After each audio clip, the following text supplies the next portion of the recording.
شام کی شہراء کا مسلمانوں کی زد میں ہونا۔ مکہ کے جو قریش تھے انہوں نے مدینہ کی اسلامی ریاست پر حملہ کرنے کا فیصلہ اس وجہ سے بھی کیا کہ وہ شہراء جو مکہ سے شام کی طرف جاتی تھی مسلمانوں کی زد میں تھی۔ اس شہراء کی تجارت سے جو اہل مکہ ہے وہ بہت زیادہ منافع کماتے تھے، لاکھوں اشرفیاں انہیں حاصل ہوتی تھی اس تجارت سے۔ اس کا اندازہ ہمیں اس واقعے سے ہوتا ہے کہ بنو اوس اور اس کے مشہور سردار سعد بن معاذ جب طواف کعبہ کے لیے گئے تو ابو جہل نے خانہ کعبہ کے دروازے پر ان کو روکا اور کہا کہ تم نے تو ہمارے دین کے مرتدوں کو پناہ دی ہے اور ہم تمہیں اطمینان کے ساتھ مکہ میں طواف کرنے دیں۔ اگر تم امیہ بن خلف کے مہمان نہ ہوتے تو یہاں سے زندہ نہ جا سکتے تھے۔ جواب میں سعد بن معاذ نے کہا، خدا کی قسم اگر تم نے مجھے اس سے روکا تو میں تمہیں اس چیز سے روک دوں گا جو تمہارے لیے اس سے اہم تر ہے، یعنی مدینہ کے پاس سے تمہارا راستہ۔ پھر ان لوگوں نے اشاعت دین میں رکاوٹیں کھڑی کرنا شروع کر دی۔ مدینہ میں صورتحال بالکل مختلف تھی مکہ سے۔ یہاں مسلمان آزاد تھے اپنے دین پر عمل کرنے کے لیے، اور حضور صلی اللہ علیہ وآلہ وسلم پوری آزادی سے تبلیغ کر رہے تھے۔ اسلام کے اثرات دور دراز علاقوں میں پہنچ رہے تھے۔ جنوب کے یمنی قبائل میں سے بھی بعض جو سلیم الفطرت لوگ تھے وہ اسلام لا چکے تھے، اور ان کی کوششوں سے بحرین کا ایک سردار عبد القیس مدینہ کی طرف آ رہا تھا کہ قریش مکہ نے راستے میں اسے روک دیا۔ یہ بات تو واضح ہے کہ جب تک حق اور باطل میں سے کسی ایک کا فیصلہ نہیں ہو جاتا اس وقت تک یہ کشمکش جاری رہتی ہے، اور ایسا ہی اسلام اور قریش مکہ کے معاملے میں ہوا۔ پھر عبداللہ بن ابی سے خط خطابت بھی اس حوالے سے ایک وجہ شمار کی جاتی ہے۔ قریش مکہ نے اس کی تفصیل کچھ ایسی ہے کہ قریش مکہ نے خفیہ طور پر عبداللہ بن ابی جو کہ رئیس المنافقین تھا اس سے ایک خط لیا اور اس میں اس کو ڈانٹا کہ تم نے ہمارے آدمی کو پناہ دی ہے، ہم قسم کھاتے ہیں کہ یا تم ان کو قتل کر دو یا مدینہ سے نکال دو، ورنہ ہم تم پر حملہ کر کے تمہیں تباہ و برباد کر دیں گے اور تمہاری عورتوں کو تصرف میں لائیں گے۔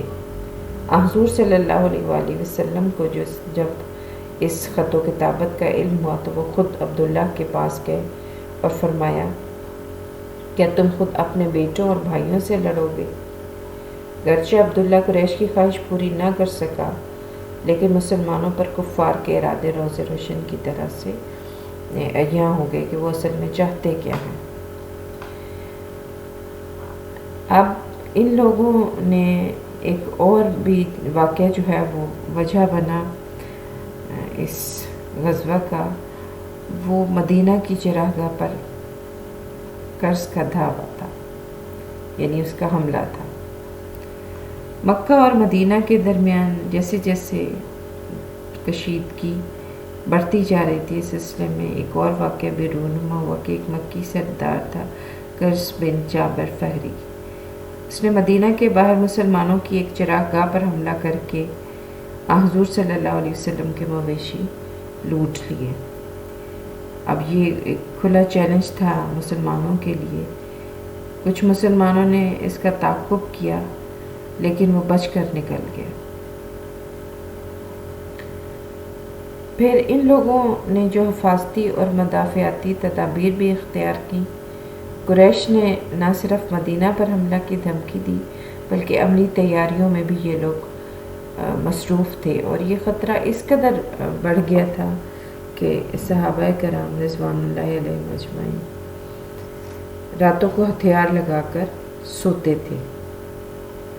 ان حالات سے مجبور ہو کر مسلمانوں کو اپنی اور اپنے حامی انصار کی حفاظت کے لیے، جنہوں نے اسلام کی خاطر قریش کی دشمنی خریدی تھی، جو جیسے میں آپ کو بتا رہی تھی کہ جو مدینہ کے انصار تھے انہوں نے اسلام کی خاطر قریش کی دشمنی خریدی تھی. اب ظاہر ہے حضور صلی اللہ علیہ وسلم کو ان قریشیوں کی سرگرمیوں کے خلاف مدافعانہ کارروائی کرنی تھی. چنانچہ حضور صلی اللہ علیہ وآلہ وسلم نے قریش کے جو قافلے تھے تجارت کے ان کی روک ٹوک اور چیکنگ شروع کر دی. حضرت حمزہ رضی اللہ تعالیٰ عنہ، حضرت عبیدہ بن حارث رضی اللہ عنہ اور سعد بن ابی وقاص رضی اللہ تعالیٰ عنہ مختلف اوقات میں تھوڑی تھوڑی جماعت کے ساتھ مکہ کی طرف گئے، لیکن جنگ کی نوبت نہ آئی. مسلمانوں نے کسی کاروان کو لوٹا بھی نہیں قریش کی، لیکن اس طرح سے قریش پر ایک معاشی دباؤ بڑھ گیا اور ان کے اندر مسلمانوں کے حوالے سے خوف بھی پیدا ہو گیا. پھر حضور صلی اللہ علیہ وسلم نے جو ہے مدینہ کی حفاظت کے لیے مدینہ کے جو قرب و جوار کے قبائل سے معاہدہ کیا. سب سے پہلے قبیلہ جہینہ سے معاہدہ ہوا کہ وہ فریقین میں سے کسی کا ساتھ نہیں دیں گے، یعنی نیوٹرل رہیں گے. اس کے بعد قبیلہ مسنیہ سے معاہدہ کیا گیا کہ اگر کوئی طاقت ان پر حملہ آور ہوگی تو مسلمان ان کی مدد کریں گے، اور جب مسلمانوں کو ان کی مدد کی ضرورت ہوگی تو مدد کے لیے آئیں گے. خود حضور صلی اللہ علیہ وسلم بنفس نفیس العشیرہ تشریف لے جا کر بنی مطلح سے بھی انہوں نے معاہدہ کیا. رجب 2 ہجری میں حضور صلی اللہ علیہ وآلہ وسلم نے عبداللہ بن حجش کو 12 آدمیوں کی مختصر جماعت کے ساتھ قریش کے کاروان تجارت ان کی نقل و حمل کا پتہ چلانے کے لیے بھیجا. اتفاق سے قریش کے چند آدمی تجارت کا سامان لیے ہوئے شام سے واپس آ رہے تھے. ان لوگوں کو مسلمانوں کو مل گئے. عبداللہ نے ان پر حملہ کر دیا.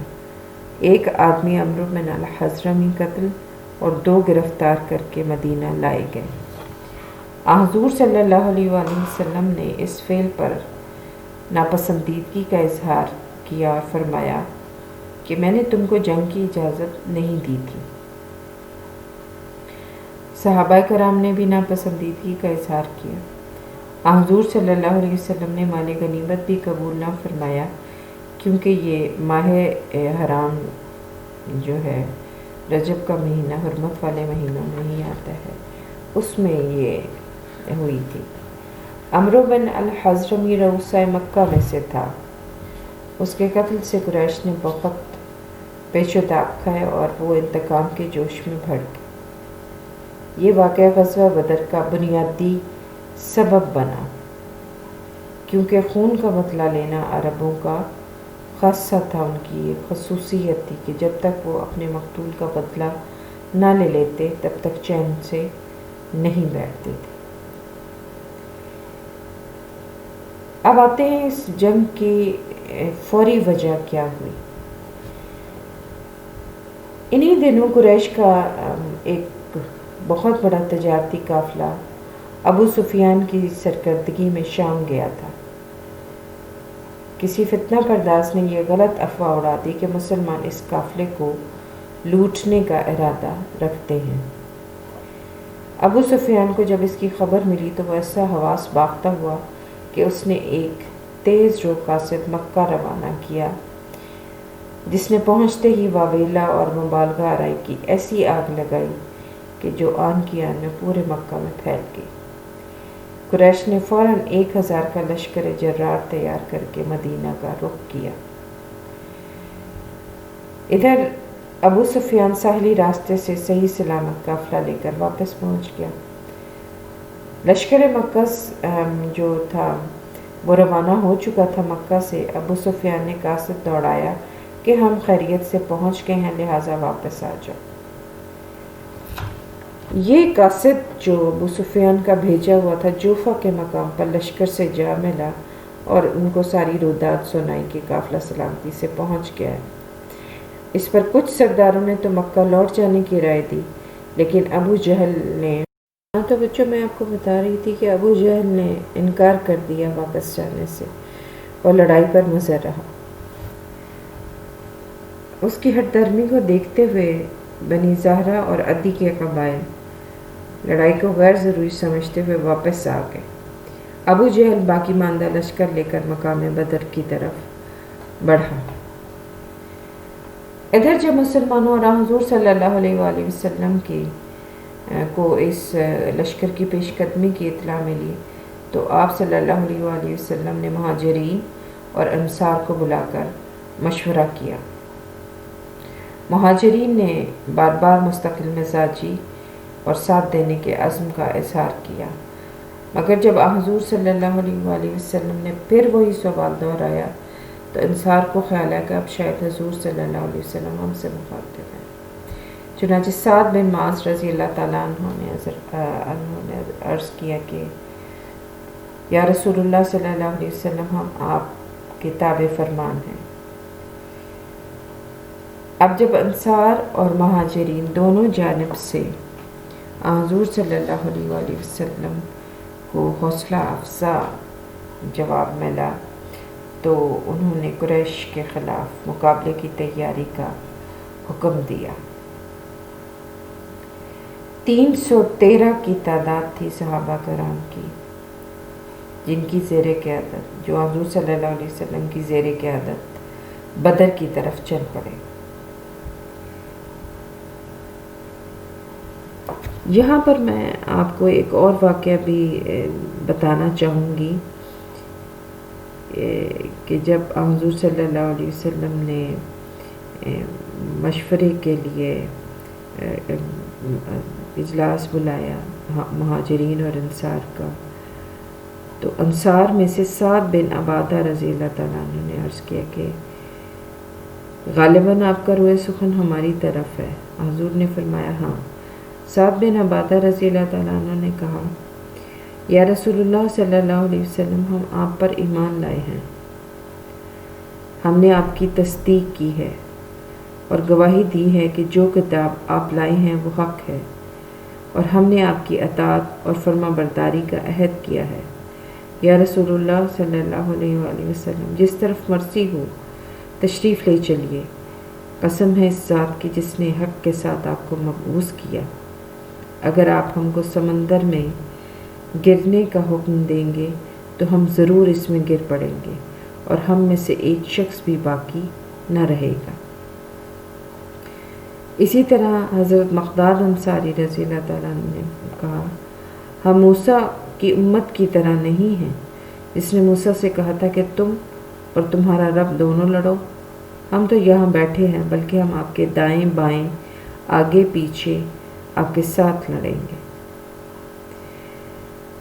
یہ جو بھی سٹیٹمنٹ میں نے دونوں اصحاب کی آپ کو بتائی، اس سے پتہ چلتا ہے کہ مسلمانوں کے دونوں گروپس یعنی انصار اور مہاجرین میں کس حد تک جذبہ شہادت موجود تھا۔ بہرحال مشاورت کے بعد مجاہدین کو تیاری کا حکم ہوا اور مسلمانوں میں شہادت کا ذوق اتنا تھا کہ ایک نوعمر صحابی حضرت عمیر بن ابی وقاص اس خیال سے چھپتے پھرتے تھے کہ کہیں کم عمر ہونے کی وجہ سے واپس نہ بھیج دیے جائیں۔ تاہم جیسے میں نے آپ کو پہلے بتایا کہ مجاہدین کی تعداد 313 سے زیادہ نہ تھی،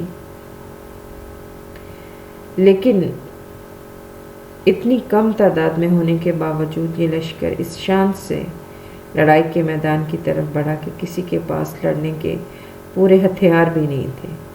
پورے لشکر کے پاس صرف 70 اونٹ اور گھوڑے تھے۔ یہ لوگ باری باری ان پر سواری کرتے۔ بدر کے مقام پر پہنچ کر ایک چشمہ کے قریب یہ مختصر سا جو لشکر ہے وہ خیمہ زن ہوا، اور مقابلے میں جس کے 3 گنا زیادہ لشکر موجود تھا۔ دوسری جانب اگر ہم قریش کے لشکر کی طرف نظر دوڑائیں تو 1000 قریشی جوان، جن میں سے اکثر سر سے پاؤں تک آہنی لباس میں ملبوس تھے، اور اس خیال سے بدمست تھے کہ وہ صبح ہوتے ہی مٹھی بھر فاقہ کشوں کا خاتمہ کر دیں گے، لیکن قدرت کو کچھ اور منظور تھا۔ اگر ہم دونوں لشکروں کے پاس موجود جنگی ساز و سامان کا موازنہ کریں تو اس کا حقیقی بنیادوں پہ کوئی کمپیریزن نہیں ہے۔ مسلمانوں کے پاس صرف 3 گھوڑے، 70 اونٹ، 6 زرہیں جو لوہے کا لباس پہنتے تھے ان دنوں میں جنگ کے لیے، 8 تلواریں تھیں، اور تعداد جیسے پہلے بتائی 313۔ دوسری جانب مشرکین 1000 کے پاس 100 گھوڑے، 700 سے زیادہ اونٹ اور پورا ساز و سامان، ہر سوار اور پیادہ زرہ پوش تھا، اور ساتھ ہی ان کے گانے بجانے والی عورتیں اور آلات طرب بھی تھے۔ ہر روز یہ لوگ 11 اونٹ ذبح کرتے۔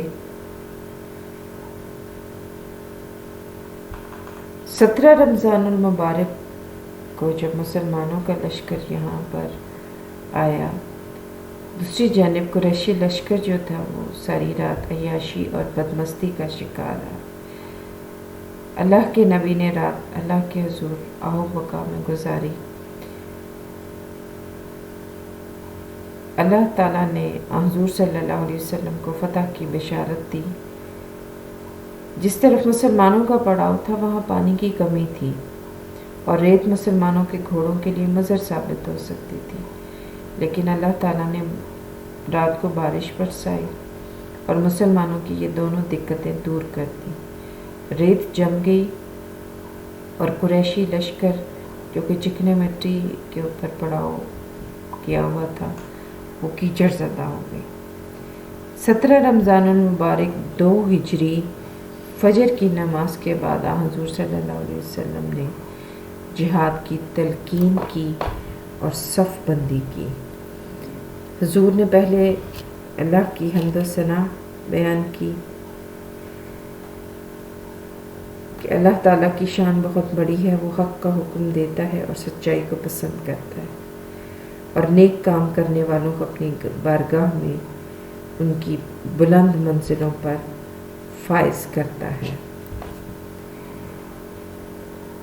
پھر اس مقام پر اللہ تعالیٰ کسی سے کوئی عمل قبول نہیں کرے گا سوائے اس کے جو محض اس کی رضا کے لیے کیا گیا ہو، اور جنگ کے موقع پر صرف صبر ہی ایسی چیز ہے جسے اللہ تعالیٰ حزن اور اندوہ کو دور رکھتا ہے۔ حضور صلی اللہ علیہ وآلہ وسلم نے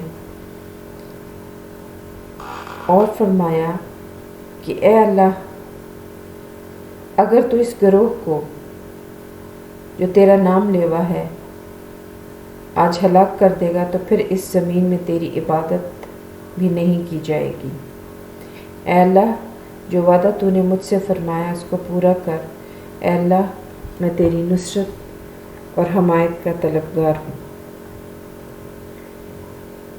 جنگ کی پہلی چنگاری اسود بن عبد الاسد مخزومی نے بھڑکائی۔ جنگ کے واقعات ہمارا اگلا لیکچر ہوگا۔ یہ بنیادی طور پر آپ کا جو ہے سبجیکٹو کوسچن ہے، اسباب سارے پوائنٹس کے ساتھ واضح طور پر اس کی جو سب ہیڈنگ ہے اس کے ساتھ یاد کیجیے گا۔ انشاءاللہ العزیز اگلا لیکچر ہمارا بدھ والے دن ہوگا۔ اللہ حافظ۔